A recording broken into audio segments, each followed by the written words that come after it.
டே Sorimuthu, sofa கீழே ஒரு 8 நாள் வந்துருச்சு.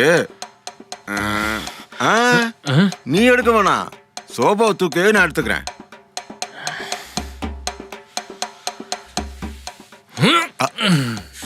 எட்டனாவெல்லாம் காலாவதியாகி பல வருஷம் ஆச்சுரா. கிராய் சென்ட் போக்கா எடுத்துட்டேன்.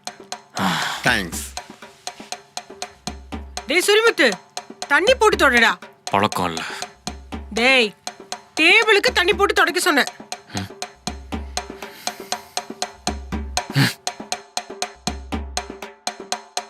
டேய் சொரிமுத்து,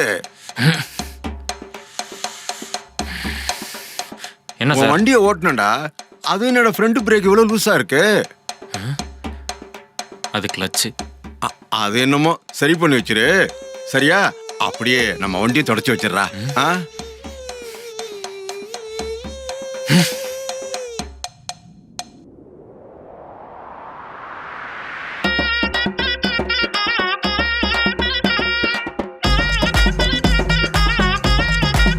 சொரிமுத்து, கடைக்கு போயிட்டு வாப்பா. டேய் சுரிமுத்து, இந்த ஃபேனை மட்டும் தொடச்சிருப்பா. சொரிமுத்து, கடைக்கு போறதுக்கு முன்னாடி சோபா தூக்கி கீழே தொடச்சு விட்டுருனா. சொரிமுத்து, வண்டியை தொடக்க சொல்லுவேன். அதை தொடக்கி முடிச்சுட்டு தான் கடைக்கு போகணும். சுரிமுத்து, மேல வடகம் காய வச்சிருக்கேன்ப்பா, போய் கொஞ்சம் எடுத்துட்டு வந்துடுறியா? ஏமா, ஏதோ கரண்ட் பில் கட்டணும்னு சொன்னல, அதையும் அப்படியே சொரிமுத்துட்டே கொடுத்துருமா. சரிங்க. என்னடா சொரிமுத்து, ரேஷன் கடைக்கு போக சொன்னா திரும்பி வந்துட்டு இருக்க? நிறுத்துங்க மேம். இப்படி மாறி மாறி சொரிமுத்து சொரிமுத்து சொரிமுத்துன்னு கூப்பிடுறீங்க. இந்த பேருக்கு பின்னாடி எவ்வளவு பெரிய வரலாறு இருக்கு தெரியுமா? நாங்க மாறி மாறி பரம்பரையா தாத்தனுக்கு அப்பனுக்கு இதே பேரை தான் வச்சுட்டு இருக்கோம். என் பூட்டனுக்கு என் முப்பாட்டன், என் முப்பாட்டனுக்கு என் பாட்டன், என் பாட்டனுக்கு என் தாத்தன், என் தாத்தனுக்கு எங்க அப்பா, எங்க அப்பா எனக்கு, நான் என் பிள்ளைக்கு இதே பேர் தான் வைப்பேன். சாமி பேரு. இருந்தாலும் வெளியூர் போய் வேலை பார்க்கறமே பயலுகள்லாம் கிண்டல் பண்ணுவானுன்னு சொல்லிட்டு ஸ்டைலா ஜெய் அப்படின்னு வச்சுக்கிட்டேன்.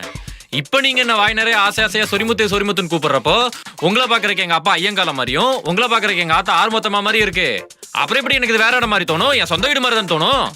ஏன் சொந்த வீட்டுல தங்கி நான் வேலைக்கு போறதுக்கு யாரும் என்கிட்ட மாசம் 5000 ரூபாய் வாடகை கேட்க மாட்டாங்க, துணி காய போறதுக்கு 100 ரூபாய் கேட்க மாட்டாங்க, அட்வான்ஸ் வாங்கி வச்சு 6 மாசம் பிடிச்சி வைக்க மாட்டாங்க. இன்ஃபேக்ட் பையன் வெளியூர் போய் வேலை பார்த்து கஷ்டப்படுறானே, கை செலவு கொஞ்சம் கூட மாட கொடுத்து வைப்போன்னு கை செலவுக்கு 5 லட்சம் 10 லட்சம் தருவாங்க. உங்களுக்கு எப்படி சார் வசதி? எப்பா இப்ப என்னதான் சொல்ல வர?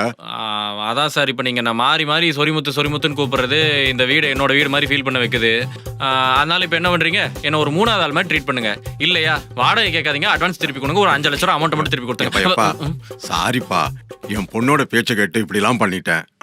அட்வான்ஸ் மட்டும் கேட்டுறாதப்பா. இல்லைங்க தம்பி அழுவாதப்பா, இனிமேல் அப்படிலாம் கூப்பிட மாட்டோம். தேங்க்ஸ். கரண்ட் பில்லை நீயே கட்டிடு. இனிமே தம்பிக்கிட்ட எந்த வேலையும் கொடுக்க கூடாது. சரியா? பூட்டு பிளான்ல சுதப்பிருச்சு.